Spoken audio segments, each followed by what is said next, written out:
Blood makes us what we are. It makes us more than what we are. It makes us what we are no more. Alrighty, let's get the big wall of text out of the way. Disclaimer, this is my first attempt at this style of video. I use Roll20 DnD 2014. This is my first homebrew I've ever written, and I've never tested this homebrew at 20th level. It's probably not balanced to 2024 or appropriate balanced for many people's use in general, as I get to in the video. This is my homebrew subclass, and the characters mentioned are my original content and might not be to your vibe, and that's okay. Lamau. Moving on. Welcome to my testing environment in Roll20, where despite my homage to one of the oldest trailers for one of the greatest and darkest games of all time, we're going to talk about a paladin oath that realistically features very polite and good aligned characters. So let me throw on some tunes and let's talk about this. So, Oath of the Crimson Paladin. It is the first homebrew subclass I have ever written for D&D. This was about 2 or so whole years ago. So it is a little bit unbalanced given it's the first thing I've ever written, but I find it very interesting and I did want to talk about it. I'm going to try to use YouTube chapters for this, but I'm not very good at it, so let's talk about alignment and the gods related to Oath of the Crimson. So, from a lore perspective, you're looking for, at worst, neutral alignment gods and optimally good alignment gods. They can be lawful good, neutral good, or chaotic good, but it is on that spectrum. So you can do some interesting things with that. In my in-universe campaign, this Paladin Oath was also a conclave, and specifically there was around about only 12 of these paladins, Oath of the Crimson Paladins, because the goddess that would bestow this power onto those paladins did so very specifically. So, in that universe, the goddess of blood, as you can see here, Domina Joy, otherwise known as the Crimson Lady, would rebirth people that recently ended their stories for various reasons. If she thought your story ended too soon, too sadly, you were too noble to go, she would use her godly power to rebirth you. Well, rebirth is not exactly the word, but bring you back and bestow upon you the Oath of the Crimson, which would come with a lot of interesting things, right? So, the general tenets is that you're living a second life, and you're making the most of it. For my campaign, the Crimson Lady would want you to live without regrets, want you to enjoy your second life, but also want you to protect the undefended. So, very standard sort of paladin stuff. Protect the weak, protect the undefended, but also in a very interesting twist, the goddess Domina Joy, or one of the tenets, wants you to never have a regret. So, classically speaking, the Oath of the Crimson is actually very difficult to break, which, you know, does allow up some freedom for your players to do more,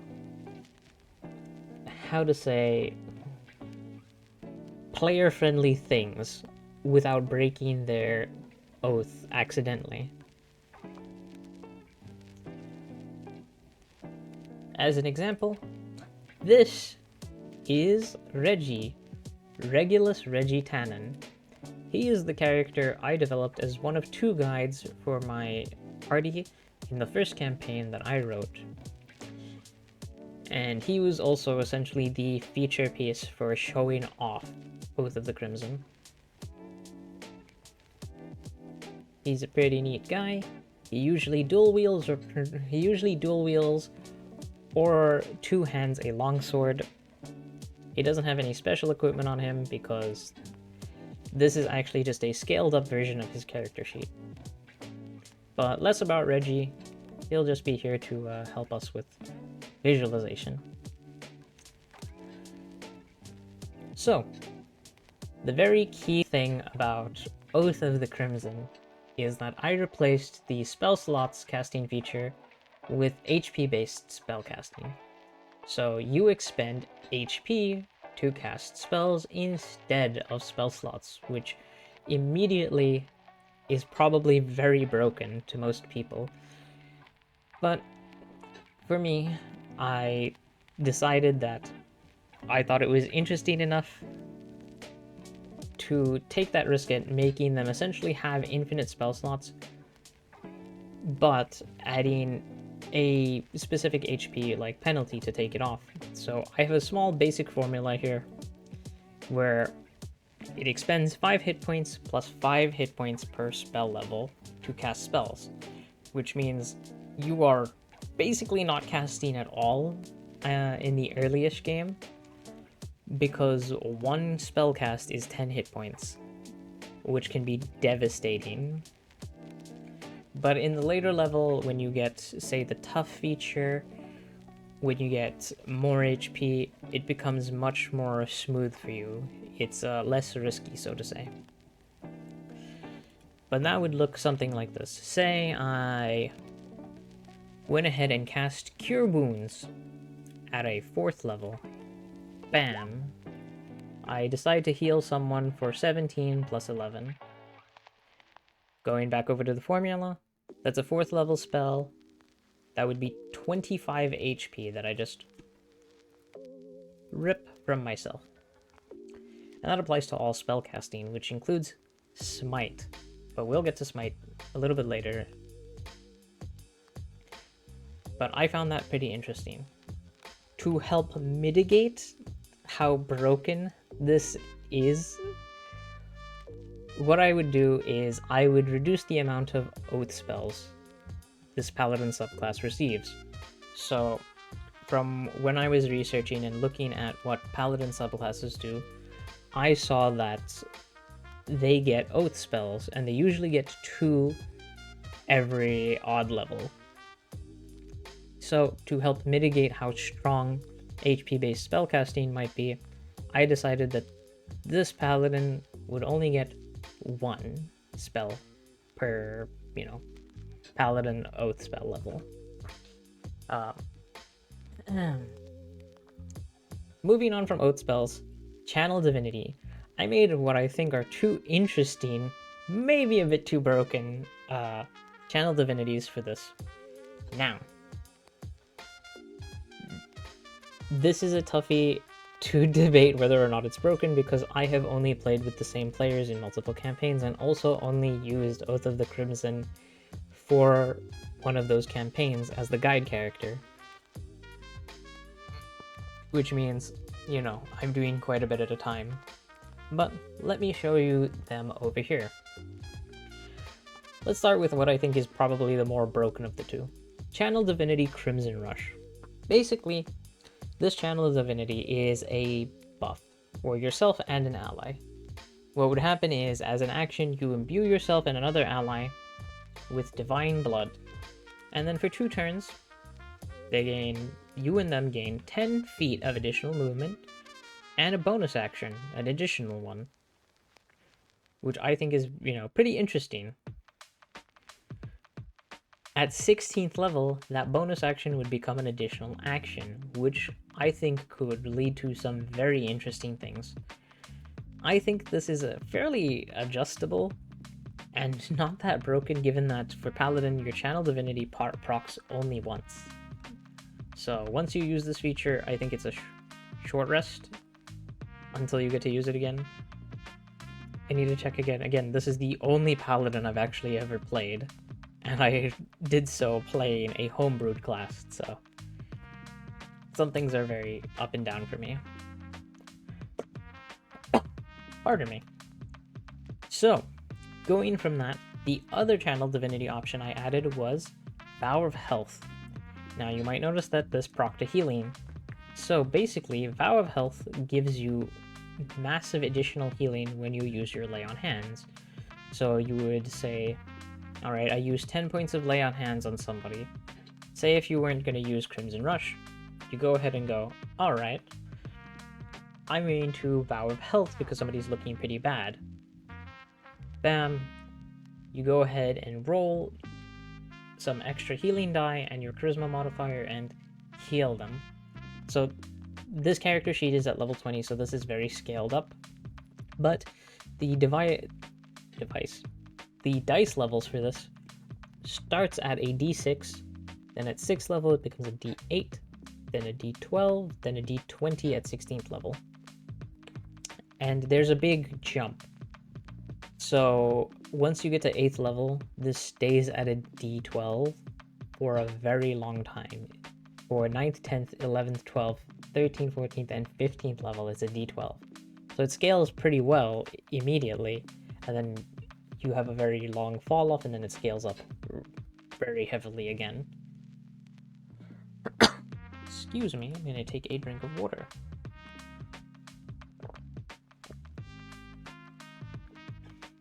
But moving on from the Channel Divinities, we have a Divine Smite and improved Divine Smite replacement.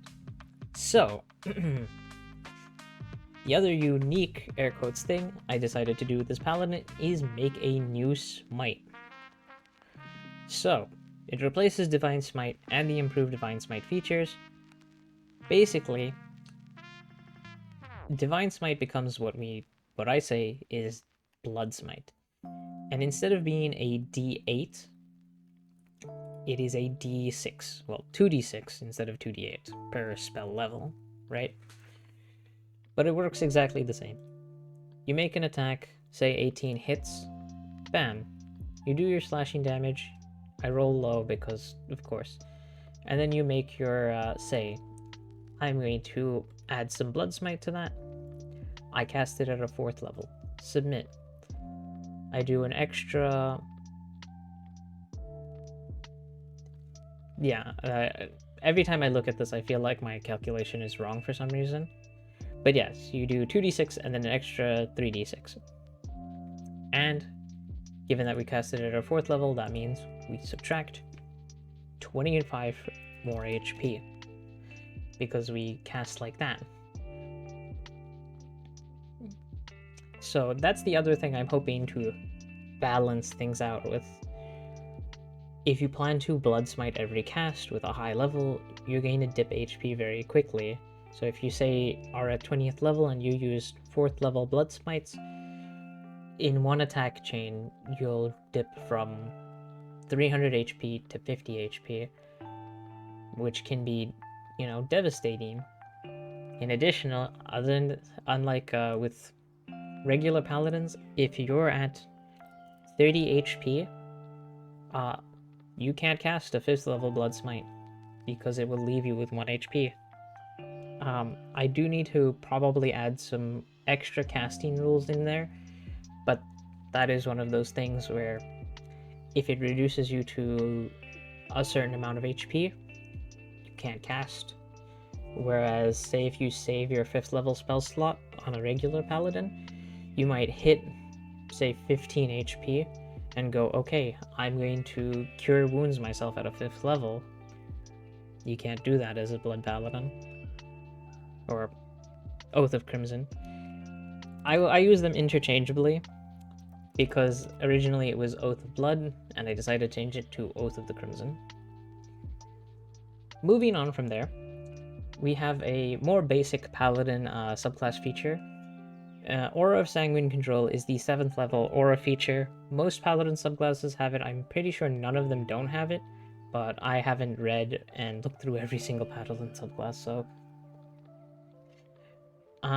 to keep sort of in line with the sanguine nature of Oath of Crimson, this makes your allies within 10 feet of you unable to be paralyzed, and at 18th level it becomes a 30 range feet. The range of 30 feet. So pretty standard stuff. The auras that you get at 7th level for Paladin subclasses aren't, you know, too wild. But immediately after, I get wild again. So here's my interesting things to cap off Oath of the Crimson Paladin. At 15th level, you gain a basically relentless endurance feature that has a counterattack. So, Crimson Return, when you're reduced to 0 hit points, you're not outright killed, you can choose to remain at 1 hit point, right? If you choose to remain at 1 hit point, you basically get to send out 5 Blood Smikes, which are essentially magic missiles with higher damage, and you add your Charisma modifier, so it can be pretty devastating if you hit the same target with with all 5 missiles. But given that it's a relentless endurance thing, you can't use it more than once. I actually haven't even programmed it because I'm very great at forgetting to do things. But my capstone for this homebrew that I think is very interesting is Blood Blessed. Basically, as an action or a reaction, you can pop a 50% HP heal and become Blood Blessed for 1 minute. For that minute, your melee attacks roll with advantage, you gain an additional action, and you have 15 extra movement. So, excuse me. I based this really off of only one paladin subclass that I saw, and I can't for the life of me tell you which paladin subclass I based it off of. But I found it to be very interesting, given that it's something that you can only do once per long rest. I think it's very strong, but you know, it's your one-off. It's a I'm about to go out, I need to do something to save myself kind of ability. More than likely, I should probably add a level of exhaustion for using this, but you know, it's neither here nor there.